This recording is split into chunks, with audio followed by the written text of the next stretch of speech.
আপনার কাছে স্পষ্ট প্রশ্ন, দল ত্যাগ কেন করলেন? দল ত্যাগ করেছি প্রথমত হলো এই দলটা হচ্ছে একটা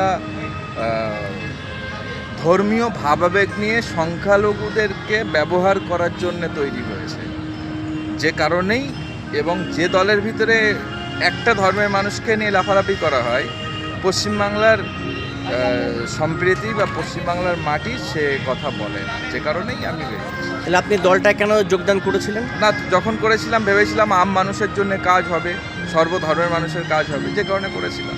তারপরে এখন স্পেসিফিক আপনি কি বুঝতে পারলেন? আমি এখানে বারবার বুঝেছি যে এখানে থাকার এই থাকতে গেলে এখানে হচ্ছে শুধুমাত্র মুসলিম ভোটকে কাটাকাটিতে কাজে লাগতে হবে। শাসক দল থেকে মুসলিম ভোট কাটানো? হ্যাঁ। তা আপনি কি ইনডাইরেক্টলি এটা বলতে চাইছেন যে শাসক বিজেপির দল বলেন, দেখুন শাসক দল বলেন আর যে দলই বলেন, মুসলিম ভোট তো শুধু শাসক দলে যায় এমনটা না।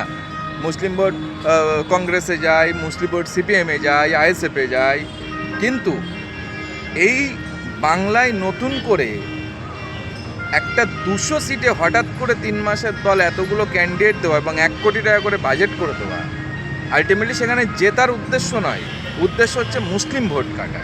তাহলে কাকে সুবিধা করা হবে মুসলিম ভোট কাটলে? সাম্প্রদায়িক শক্তিকে। এটাই হচ্ছে কাজ।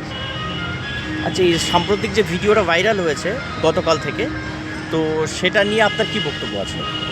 যে ভিডিও ভাইরাল হয়েছে এটা দল বলছে এআই ভিডিও, কিন্তু ভিডিওটা যাচাই করা হোক, করলে পরিষ্কার হবে। কিন্তু ভিডিওটাই তো শুধু প্রশ্ন না, আমরা এরকম কথা সবসময় শুনেছি, মানে অর্থের কথা না শুনলেও বাকি যে কথাগুলো সেগুলো আমরা সবসময় শুনে থাকি। আচ্ছা, শাসক দল তৃণমূলের তরফে সরাসরি অভিযোগ তোলা হয়েছে বিভিন্ন নেতা নেতৃত্বের মাধ্যম দিয়ে, যেটা বিজেপির বি টিম হিসেবে কাজ করছে। তো সেক্ষেত্রে আপনি কি বলবেন? ভুল বলেনি, ঠিকই আছে। এর পরবর্তী আপনার কি পদক্ষেপ আছে? আমি পীরজাদা হিসাবে আমি সমাজে কাজ করব, সমাজের মানুষকে যেভাবে সচেতন করেছি, বিগত দিনে আন্দোলন করেছি, লড়াই করেছি, সেম আন্দোলন সেম লড়াই আমার চলবে, করে যাব। আপনাকে অনেক ধন্যবাদ।